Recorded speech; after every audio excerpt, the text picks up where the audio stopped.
All right, picking back up here on the timeline. Yeah, so in 1960, a pharmaceutical company approves to sell the first birth control, which dramatically affects the number of babies available for adoption. In 1961, there's provisions that are made by an Immigration Nationality Act where foreign countries by American citizens are more scrutinized. In the famous 1973 Roe v. Wade, where abortion is now legalized, this too, just like the birth control pill, dramatically affects the number of babies being available for adoption. 1980, the National Council for Adoption is formed to promote high standards in adoption procedures and provide information on adoption.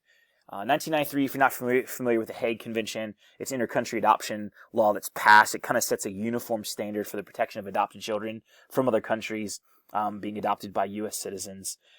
And I'll put this in our notes in a minute here. I don't have a slide, but beyond that, we have some amazing, actually Southern Baptist history kind of during the Civil War, how Southern Baptists took care of orphans. It's just absolutely amazing.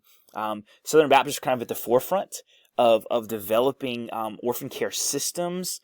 They were the forerunner of foster care, and even placing children in specific homes for training, which kind of is the apprenticeship model. If you read the Baptist Faith and Message, I'll put it in the notes. It says, we should work to provide for the orphan, the needy, the abused, the aged, the helpless, and the sick. We should speak on behalf of the unborn and contend for the sanctity of all human life, from conception to natural death.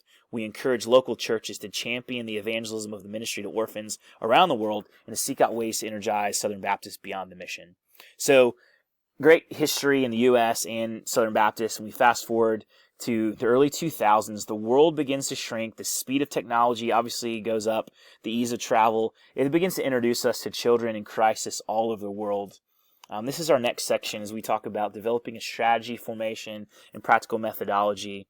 Because most churches, adoption is not a priority.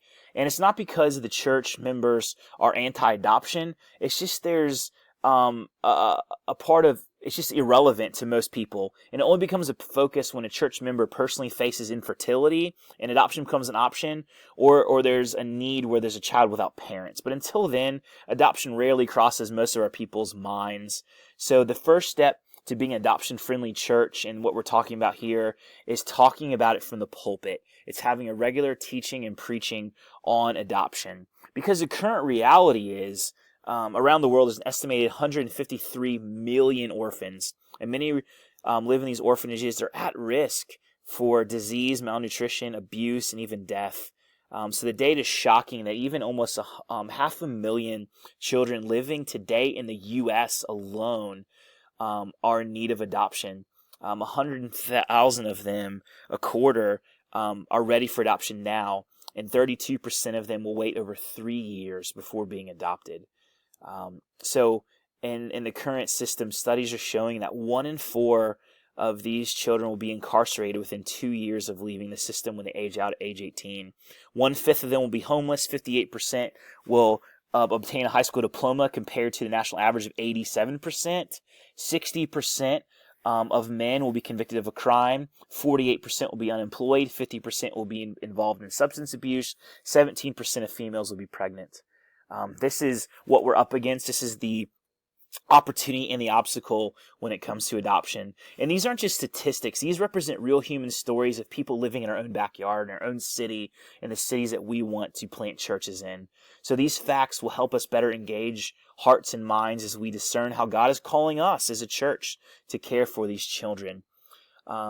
We have great examples of Charles Spurgeon, who had these great strategies, who believed that evangelicals should give witness to the true and living God by their care for and involvement with the poor and the orphan. Spurgeon would even set up competitions and would show how Christians could better care for orphans through adoption. George Mueller, if you don't know him, he built 5 large orphanages in Germany and cared for over 10,000 orphans in his life. And he wanted to be a part of orphan care ministry and adoption because he believed that it would display that God can be trusted, and it encouraged other believers to take him at his word. So the strategy that we begin to form is going to be unique to individual church. The leadership team needs to gather, pray, strategize, and lead with a simple and strategic plan, providing practical steps for engaging people. And this includes, as I mentioned, regular teaching, preaching on adoption.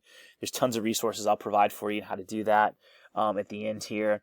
But this is going to change the culture, the preaching and teaching of orphan care, where God's heart for the fatherless is on display. It begins to permeate the church. The power, the clarity of the gospel is shown. And you can show how adoption is aligned with the church's overall vision of equipping people through training, events, and resources on orphan care and adoption. Secondly, he's providing a support system for those who adopt to receive support before the process, during the process, and even after the child has come home to be with them. Leading by example, number 3, is huge in forming a strategy. Don't just tell your people to do it. Leadership should be involved in this. Finding influential people in your church, sharing their stories of how they've done it. And then always, lastly, just be constantly evaluating and celebrating regularly, increasing and adjusting the overall culture of your church and impact through orphan care. There's a quote that I just absolutely love here. I won't take time to read the whole thing, but David Platt, who before he's the president of IMB, he challenged his church and said, we are, this last part here, going to dedicate ourselves to raising up and recruiting individuals and families to provide for all of the foster care and adoption needs in our county in Metro Birmingham. And it's a great challenge that you should probably rip off and use for your own church. So when we truly believe the gospel, that we've been adopted by God into his family, that we were completely helpless, and we have this new identity, we'll see that we will passionately appreciate and love our Heavenly Father more, and we want others to experience the same thing. For those who are fatherless, to see them to be introduced to Jesus so they can cry, Abba, Father. We want to reach those who are in need, those in our city who have experienced brokenness in our world, and show them that there is a Heavenly Father who will make all things new. Nothing will keep God's church from adopting orphans, because sin has not kept God from adopting us. So to that end, I pray that we would have churches that would not just meet the physical needs of the orphans in our city by adopting them, but just using that as a means to proclaim the gospel to our city as well. Here's a list of resources that was influential in this conversation with you, and I hope that will be helpful to you in future ministry as well, and I will include these in your notes. Thanks.